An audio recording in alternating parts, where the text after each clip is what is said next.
আর তোমরা সবসময় সৎ কাজ করতে থাকো, ভালো কাজ করতে থাকো, ভালো কথা বলতে থাকো, বেফাস কথা থেকে দূরে থাকো, বেফাস চিন্তা থেকে দূরে থাকো। তাহলে কি হবে? লাআল্লাকুম তুফলিহুন, তাহলে তোমরা ইহকাল পরকাল সফল কাম হবে। তা আমরা কি সফল কাম চাই তো না চাই না? কি চাই তো? তাহলে আমরা রুকু করবো, সেজদা করবো, আরে হ্যাঁ না বলতে হবে তো, নত হব, ভালো ভালো কাজ করব, নেক কাজ করব, রুকু এক ওয়াক্ত করব না 5 ওয়াক্ত? ইনশাআল্লাহ বলতে হবে। আল্লাহ চাইলে করব, আমার দ্বারা কিছুই হবে না। আমি যতই চাই হাসপাতালে গেব, শয়তান জড়িয়ে দেবে, কারণ হাসপাতালের মর্যাদা অনেক। হ্যাঁ, আবার ইমামের পিছনে যে খারাপ থাকবে তার মর্যাদা অনেক। মুয়াজ্জিনের মিশকার পাশ থেকে নিয়ে রহমত বর্ষাতে থাকে, একটা এদিক একটা ওদিক, এত মর্যাদা। আমরা খালি সবসময় পিছন কাটি। কেন? একটু গায়ে যাদের হাওয়া লাগে, ঠান্ডা লাগে, এরকম পজিশন থেকে ওই হাওয়া ঠান্ডাটা বরদাস্ত করে যদি নেকি অর্জনের জন্য সামনে আগে বাড়ি, তাহলে কি হবে? আল্লাহ রাব্বুল আলামিন খুশি হবে। আর আমরা তো উলামায়েরা বলে, বর্ণনা করে, ফজিলত বয়ান করে, কিন্তু কথা আমরা সেটাকে গুরুত্ব দেই না। আমরা আমাদের মশলায় চলার চেষ্টা করি। যাই হোক, আল্লাহ রাব্বুল আলামিন আমাদেরকে কোরআন সুন্নাহর উপরে চলার তৌফিক দান করুন। আমিন। তো আমরা যারা 5 ওয়াক্ত মুসল্লি আছি এবং যারা 5 ওয়াক্ত আসতে পারিনি, সবাই আল্লাহ রাব্বুল আলামিনের কাছে তওবা ইস্তেগফার করা উচিত যে আমরা 5 ওয়াক্ত সবাই আসতে পারিনি, এটা আমাদের কমজোরি।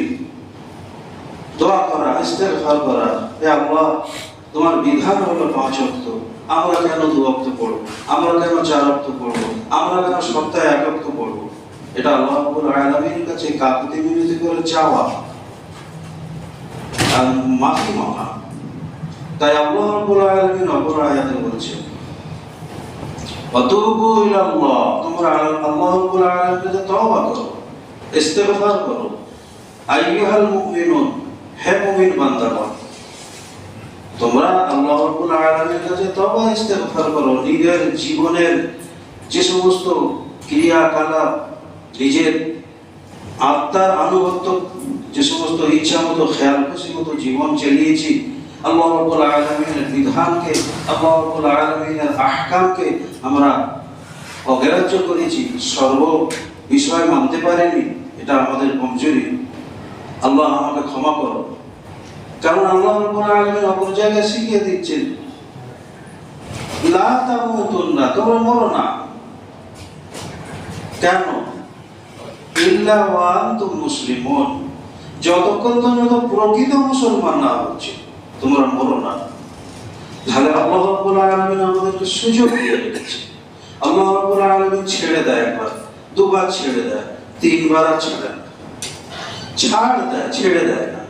তা আমরা ভাবছি যে এইভাবে চলে যাচ্ছে, কিন্তু মালাকুল মউত কুল ইয়াতাওয়াফাকুম মালাকুল মাউতিল্লাযী উকিলা বিকুম, আমার মউতের উকিল যখন আমার কাছে হঠাৎ হাজির হয়ে যাবে, তখন কিন্তু আমার আর রাস্তা থাকবে না। সেই জন্য সময় থাকতে থাকতে আমাদেরকে চিন্তা ভাবনা করা, সময় থাকতে থাকতে সময়কে কাজে লাগানো। শুধু 5 ওয়াক্ত নামাজটাই কাজ নয়, প্রত্যেকটা বিষয়ে নিজের জিন্দেগিকে কিভাবে চালাতে হবে, কোন কাজ থেকে দূরে থাকতে হবে, কোন কাজে অগ্রসর হতে হবে, এইগুলো বিষয়ে জেনে বুঝে আমল করা। তারই জন্য এই যে জামাতি ভাইরা কত মেহনত করছে। অনেকে ভালোটা কম লাগে, খারাপটা বেশি লাগে, যে ওর মধ্যে কি উপকার রয়েছে এটা খুঁজে বের করি। আমি কারোর তলার ভাই বলছি, আজকে আজকে আমাদের নিজেকে সংশোধন করি যে আমাদের কোন কোন গুণগুলো নামাজের ক্ষেত্রে জানার দরকার, কোন গুণগুলো হজের ক্ষেত্রে জানার দরকার, কোন গুণগুলো যাকাতের মধ্যে জানার দরকার, হ্যাঁ, কোন কথাগুলো আমাদের গুনাহ কারণ হয়ে দাঁড়াচ্ছে, কোন গুণগুলো আমাদের গীবতের কারণ হয়ে দাঁড়াচ্ছে, এসব বিষয়ে চিন্তা ভাবনা করা। সেই জন্য নবী আকরাম সাল্লাল্লাহু আলাইহি ওয়াসাল্লাম বলেন, কিয়ামতের দিনে কিছু মানুষ তারা আল্লাহ রাব্বুল আলামিনের কাছে খাড়া হবে, হাজির হবে, কিছু সংখ্যক মানুষকে সাথে করে নিয়ে যাবে।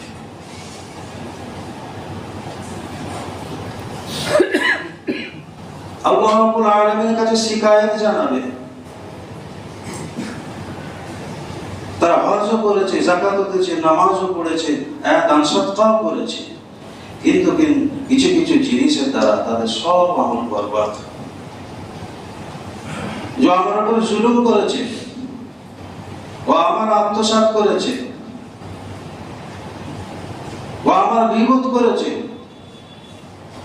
আল্লাহ রাব্বুল আলামিন গীবতকারীকে মাফ করে না। কারণ যার গীবত করেছি, যতক্ষণ পর্যন্ত তার কাছে গিয়ে আমি না মাফ চাই, আল্লাহ রাব্বুল আলামিন তিনি বলছেন আমি গফুরুর রহিম, আমি তো প্রস্তুত আছি মাফ করার জন্য। কিন্তু তুমি যার কাছে কাজটা করলে, যাকে ব্যথা দিলে আমার কথার দ্বারা, চলার দ্বারা, বলার দ্বারা, সেই জন্য তো হাদিসের মধ্যে এসছে যে ওই ব্যক্তি মুমিন হতে পারবে না। নামাজ, রোজা, হজ, যাকাত তো আল্লাহ রাব্বুল আলামিন ফরজ করেছেন, করতেই হবে।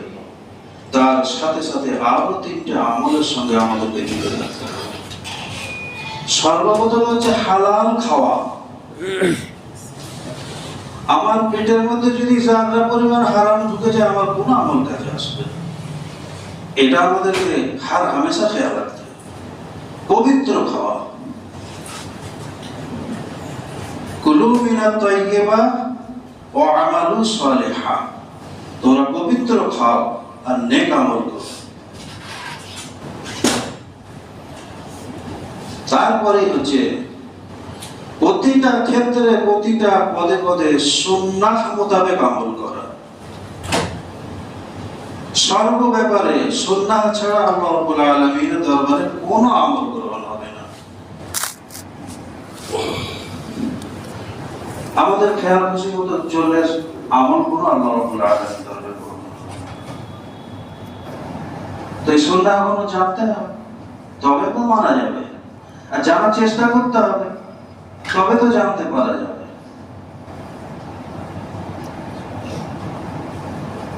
আজকে তালিমের হালকা কি অবস্থা? এসব নবী আকরাম সাল্লাল্লাহু আলাইহি ওয়াসাল্লাম বলেছেন, তোমরা বেশি বেশি করে মসজিদে ওঠা বসা করো, বেশি বেশি মাজাকারা করো, কোরআনের, হাদিসের, জিকিরের মাজাকারা করো, এই দিয়ে মসজিদকে আবাদ করো।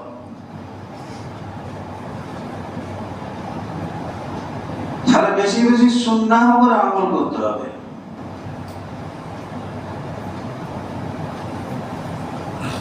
আর কি করতে হবে?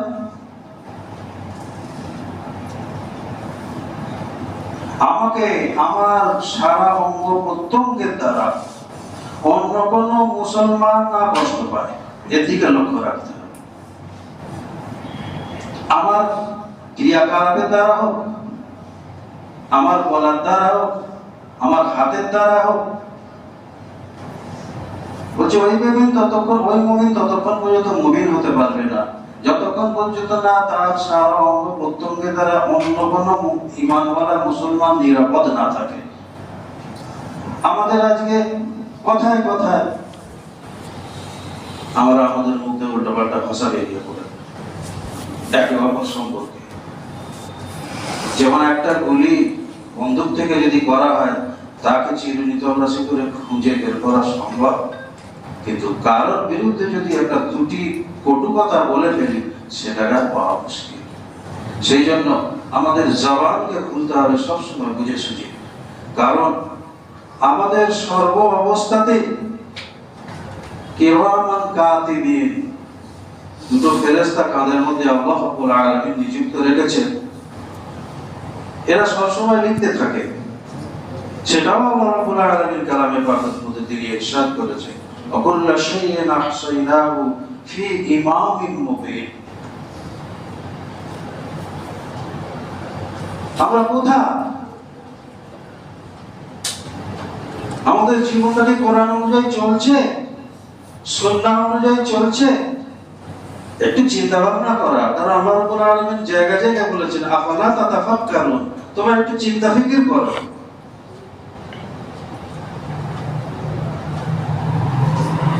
সেই জন্য মহতারাম বুজুর্গদোস্ত বলার উদ্দেশ্য এইটাই, খালি এই নামাজটা আমার কমপ্লিট হচ্ছে কিনা তাকে তো যাচাই করতে হবে, বাছাই করতে হবে। নামাজ সহিভাবে হচ্ছে কিনা আমাকে চিন্তা করতে হবে, যাচাই করতে হবে। আমি দান করছি সহিভাবে আমাকে দেখতে হবে, যাচাই করতে হবে যে দানটা কোন সহি হলো, ঠিক জায়গায় পৌঁছালো। প্রত্যেকটা ক্ষেত্রে আমল যাচাই বাছাই করতে হবে যে সুন্নাহ অনুযায়ী আমার হচ্ছে না হয়। যদি করি তাহলে আমার সব আমল বিফল যাবে।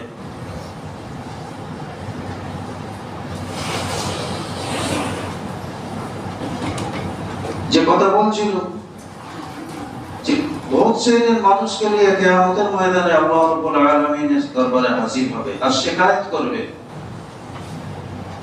আল্লাহ আমার ওর বিরুদ্ধে শিকায়ত আছে।